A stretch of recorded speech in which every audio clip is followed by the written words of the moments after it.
Technical skills alone won't cut it in today's business world. The projects we're working on demand a hyper-focus on teamwork and collaboration. It's often the only way to keep everyone aligned to a common vision. And for that, you need soft skills. Just how important are these skills? Well, PMI calls them power skills, and they can give you a huge professional edge. They've helped me complete some of my most challenging programs to date. And I'm not alone here. In fact, 9 out of 10 project managers say power skills help them work smarter. Hey, I'm Kenneth Harris, and there are a lot of power skills. Let's explore 5 of them here today. Adaptability, innovative mindset, problem solving, collaborative leadership, and accountability. To help you better understand these skills, we talked to 3 project leaders: Francisco Eslava Medina of Siemens Energy, Swapna Yavadli of MasterCard, and Noble Wazuru of Capgemini. Okay, let's start with adaptability. Adaptability isn't just about dealing with major disruptions like the ones we've seen over the past several years. We've been working in a fast-changing business environment for a while now. Sometimes being adaptable is as simple as switching up the time of a daily stand-up so team members in different time zones can attend. Other times it's more complex, like doing your part to implement an enterprise-wide shift to agile. Whatever shape it takes, adaptability requires project managers with a change-ready mindset. So how can you develop that mindset and then instill it into your teams? Start by understanding that every day is an opportunity to adapt. Everybody's different. Every program software is different. Every project is going to be different. So keeping that in mind in the back of their head will help them to improve their adaptability. Adaptability means being open to change and willing to try something new. You need to observe reality the way it is. Understand that the thing might not be correct right now and adapt to that. So you cannot be a child if you're not humble, because you don't see the problems. You think you're right.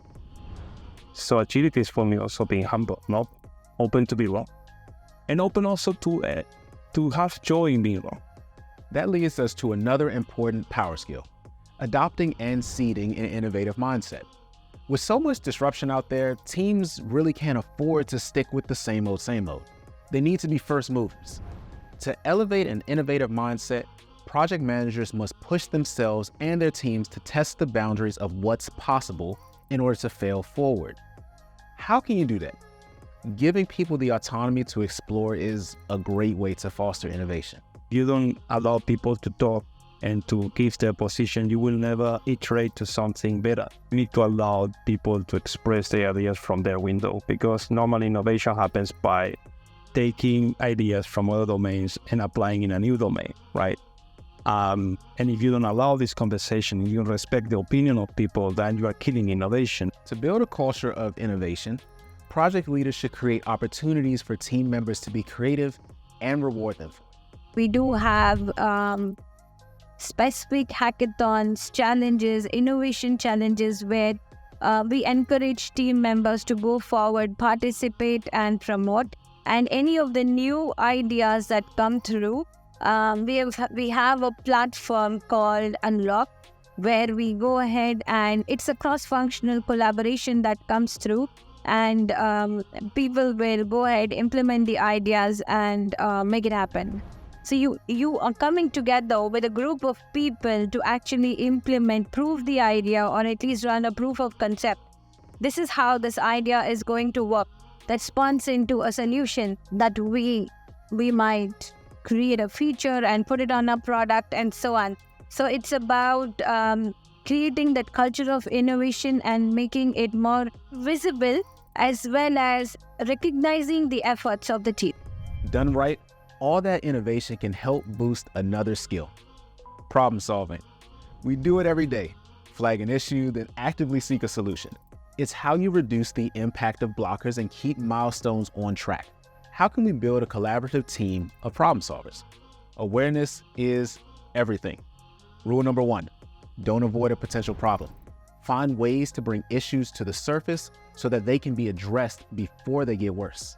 The first thing of a problem is just recognize there is one problem. This is the first thing. People ignore it. Then apply a strategy that puts distance between you and the problem so you can more easily develop a mitigation plan. This also helps take emotion completely out of the equation. So when you apply certain strategies like mind mapping, sequencing, logically, then you separate people from the problem, and people can start just contributing to the problem solution. And that's an important point.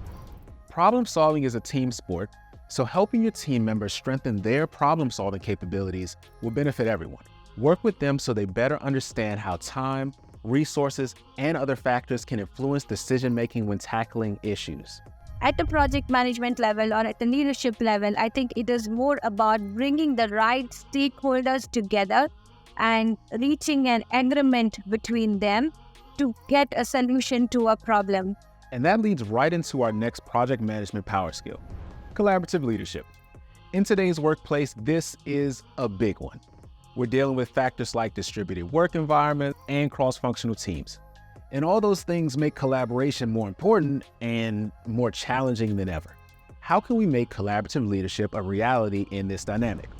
Project managers need to pull everyone together so they're all working toward a shared vision. Working with different team members, taking in different ideas in order to meet that one goal, not necessarily pushing your agenda or saying we have to do it this way, but just also taking the insights and advice from different people, from different teams, different groups. And of course, any conversation about power skills must include accountability. Accountability is ownership. Follow through on what you say you'll do and motivate team members to do the same. It's about taking the team together, making them responsible for the decisions that they are owning and they are delivering.